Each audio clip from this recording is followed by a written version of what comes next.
Ah, I remember this story clear as day, even though so many years have passed. It's one of those memories that just sticks with you. Every time I walk past an alleyway, or think about those long autumn nights of playing hide-and-seek in the dark, it comes rushing back. I'll never forget what happened that night. It was the beginning of October. The air was crisp, the leaves just starting to turn. My 3 siblings and I went to visit our mother at her little apartment. There was my sister, Jess, and my 2 brothers, Mike and Mila. Our parents had divorced a couple of years before, and we didn't see Mama much anymore. So these visits were special. Our father wasn't required to let us go, but he did, maybe out of guilt, maybe out of love. Now, Mama lived in what you'd call the rough part of town. The buildings were close together but felt strangely empty, like no one truly lived there. Her apartment sat right beside a long, narrow alleyway that led deeper into the complex. I remember thinking even back then that alley gave me the creeps. Long, dark, and cold, like it swallowed the sound of your own footsteps. But Mama's apartment, oh, it was cozy. It smelled like cinnamon and old books, and the furniture was soft and warm, like it had stories of its own.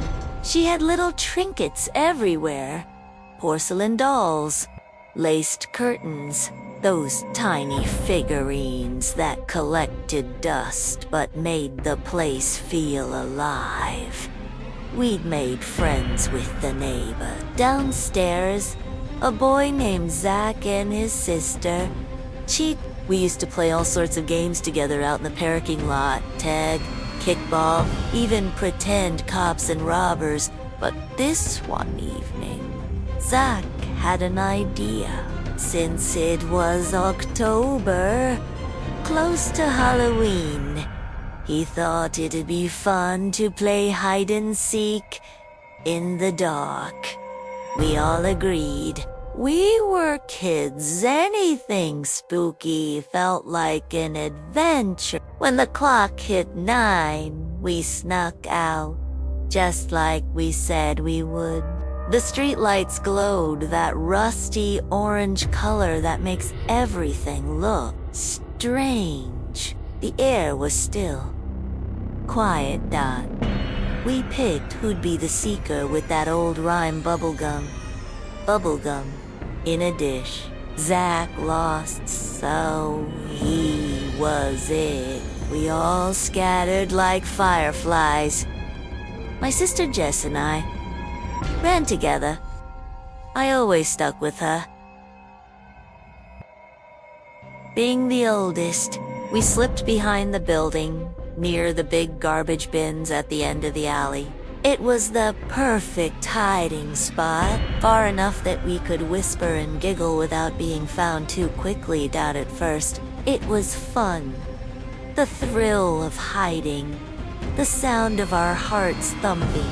But after a few minutes, it got quiet. Too quiet.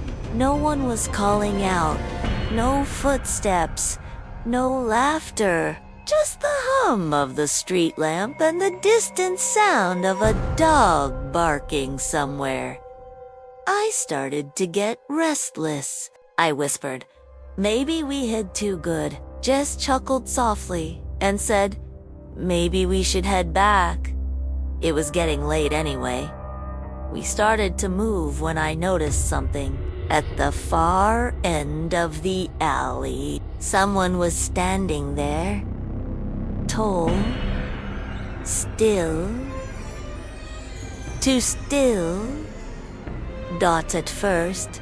I thought maybe it was one of the boys playing a trick, but as my eyes adjusted to the light, I realized something was wrong. The person was too tall, their proportions all off. And that hair, it wasn't normal hair. It was puffy, round and afro. A rainbow-colored clown wig that my blood went cold. It was a clown, but it wasn't Halloween yet.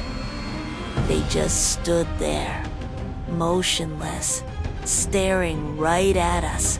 The light above them cast shadows across their face, so I couldn't make out the features, just that awful hair and a faint grin.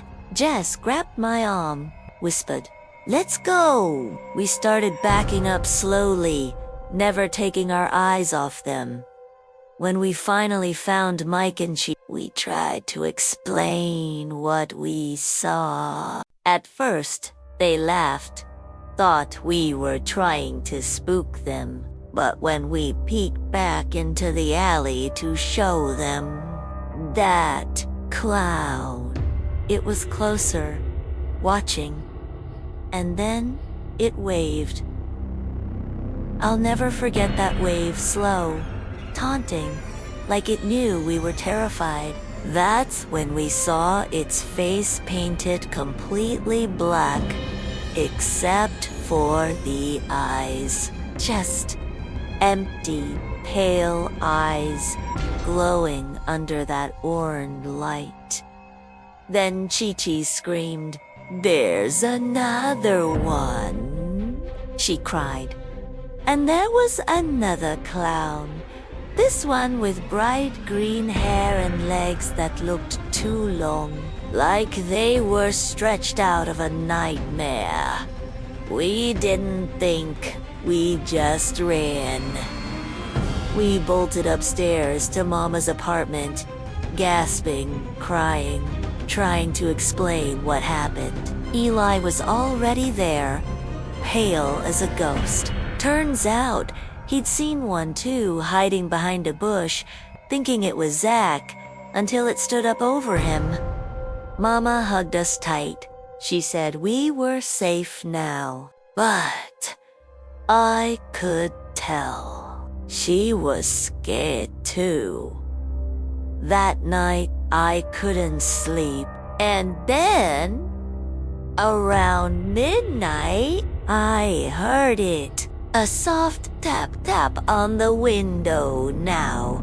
Mind you, Mama's apartment was on the second floor.